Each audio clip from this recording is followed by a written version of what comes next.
Browns back in Berea. Their offseason program has begun. It started on Monday. We were here on Tuesday. We heard from Kevin Stefanski. We heard from Denzel Ward. Most importantly, we heard from Deshaun Watson, who Mary Kay was talking about his shoulder injury today, and he indicated that maybe this injury goes as far back, the fractured glenoid goes as far back as that Week 3 game against Tennessee, which I know you have speculated about. Yes, I have speculated about that, and it makes so much sense to me that this could have been more than just the strained rotator cuff that we thought. Because if you look back to that game, he was really never the same since that time.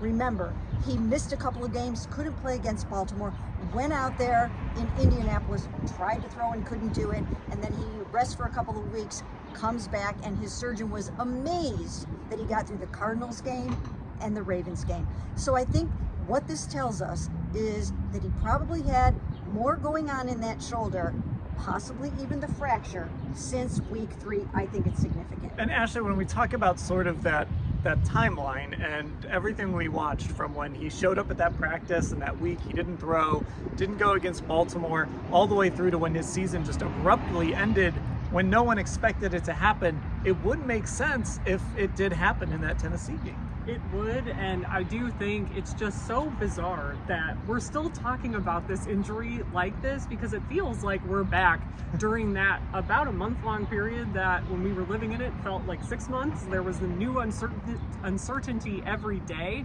with his shoulder. So yeah, I mean, 100%, I think this is why we've been speculating, because they've never given a concrete, hey, this is when this injury happened, this is when we know for sure it happened and what went wrong.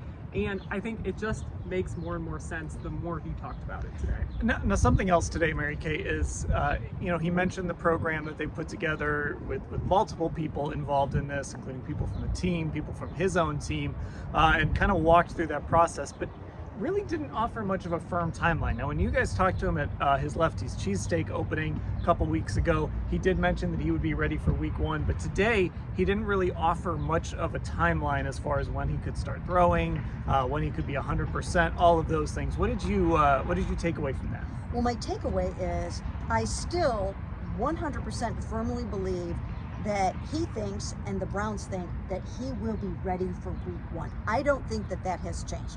I think what he was trying to say is he's not entirely certain when he will be 100% to start throwing, to go out there and practice and just start slinging it around in OTAs or minicamp. He's not sure about that yet. In fact, he did say that his surgeon, Dr. Neil Elatrosh from Los Angeles, wants him to be conservative in OTAs and maybe even the minicamp and kind of aim more for training camp.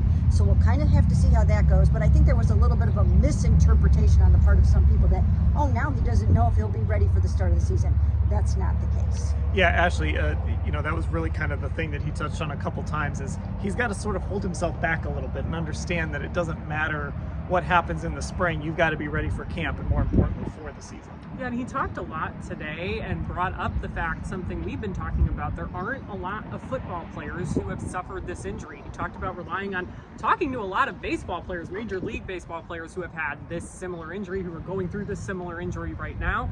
But there's no blueprint for him to follow. So I think that's also been part of the patience. I mean, he also alluded to all of the time he's missed the last 3 years in terms of the NFL game schedule, that he's learned how to be patient in these situations, and this injury, he can only control so much of it, so he's doing what they tell him, and it sounds like he feels really confident with the plan they have in place. I do want to talk real quickly about somebody else, that's Denzel Ward, who we heard from today, and he's very confident about this secondary, Mary Kay. They are running it back essentially in that secondary, believes they are the best in the NFL. Look, the stats from last year back that up. That Houston game aside, which he said he has not watched again, he might not watch it, I don't blame him, but when you look at this secondary and kind of running it back with Denzel, Martin Emerson, Greg Newsome, all of those safeties, that's a good thing as long as they don't kind of get caught up in what they did last year and are focused on kind of turning that page forward.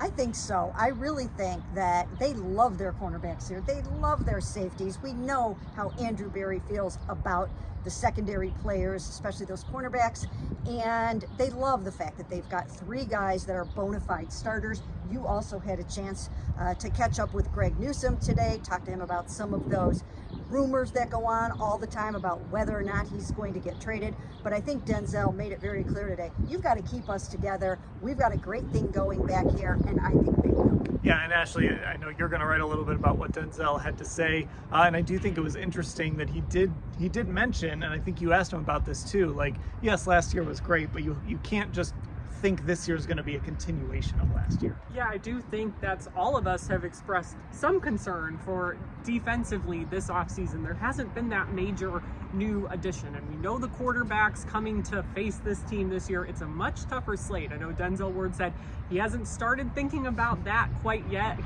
recognizes how good those guys are, but you want to wait until the schedule comes out, and that's how he'll prioritize his film watching and all of that. But I think it's a good sign that he came out there today and made it a point before he even got asked about it to say, hey, we're not resting on our laurels. And I know even though he didn't rewatch that Houston game, it sounds like he didn't need to. He mentioned that that's a big part of why he decided to show up on Monday, and he thinks it's a big part of why a lot of those defenders did. Okay, so like I said, we heard from Kevin, we heard from Deshaun, Denzel Ward, we even heard from Christian Kirksey and Rashard Higgins, who signed one-day contracts to retire as Cleveland Browns today. You can read about all of it at cleveland.com/Browns.